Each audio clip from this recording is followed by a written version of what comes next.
So, in your own community? Oh, yeah, sure. So it means that Abia State is a part of course, oil-producing states, including Imo. So if that is the case, why is there still agitation? It means that there is some development. No, you are getting it wrong. The NDDC came to cushion the effect of oil exploration and exploitation.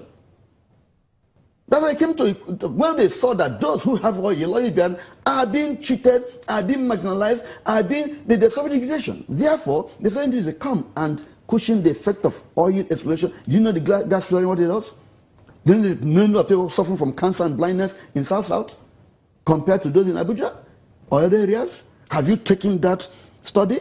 What will the Southeast Development Commission bring for you? Fine.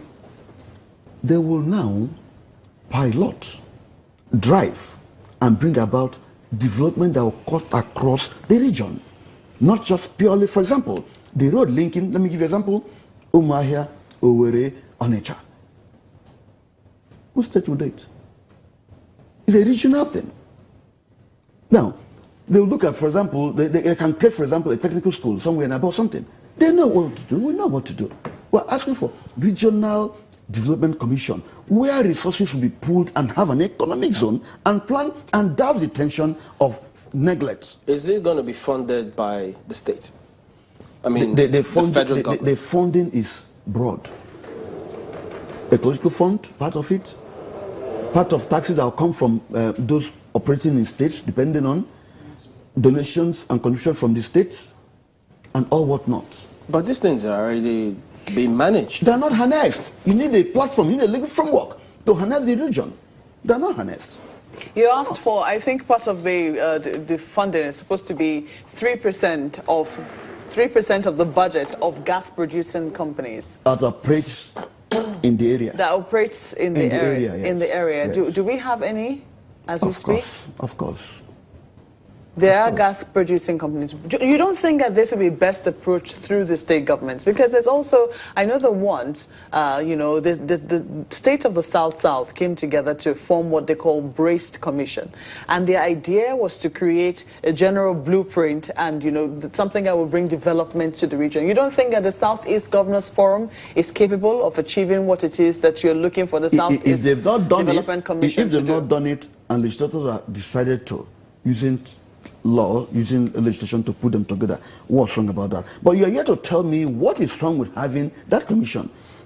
I've argued about the merits of it. Can someone tell me the demerits of such a commission? Okay, let's try someone who may tell you that is Professor Oyelobo Oyewo. He's a professor of law in the University of Lagos. Good morning, Prof, and thank you for joining us today. Let's get your impression about this proposed Southeast Development Commission. Do you think that is the way to go? Well, the demand for a development commission for any zone, if you look at the antecedent, is always premised on some estimating circumstances that demands the allocation of resources to that region.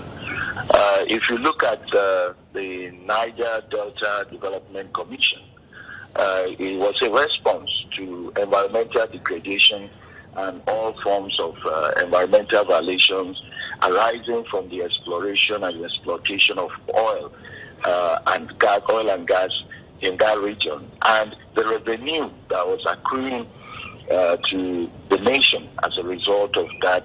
And of course, the derivation principle was not sufficient to deal with those gaps, and that's why that came about.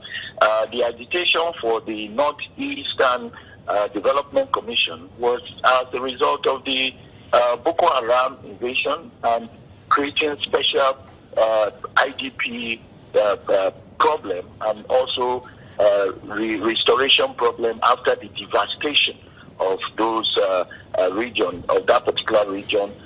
So when you come to this Southeastern demand, you start to wonder what's the premise? What are the estimating circumstances that could, be the basis for this? However, if you look at the House of Reps, they are representatives of the people. So what is the demand? If the demand is originating from their people, what can you connect it with? And you don't need to be looking at the crystal ball to connect it to what is going on in the Southeast now, which is being championed by IPOB and Mossad. We just witnessed a sitting to celebrate the anniversary of Biafra. So most people will probably connect this to the demand for Biafra and the restructuring of Nigeria, and to be able to see that this particular zone, their voice is heard. So if you are not going to restructure, then give us an opportunity to say that, okay, let some resources be allocated to us. Those are just these reasonable justification that I can say could come from that. But then the question is, will that be the basis to really grant this request of the Southeastern representative? That is a different kettle of tea altogether.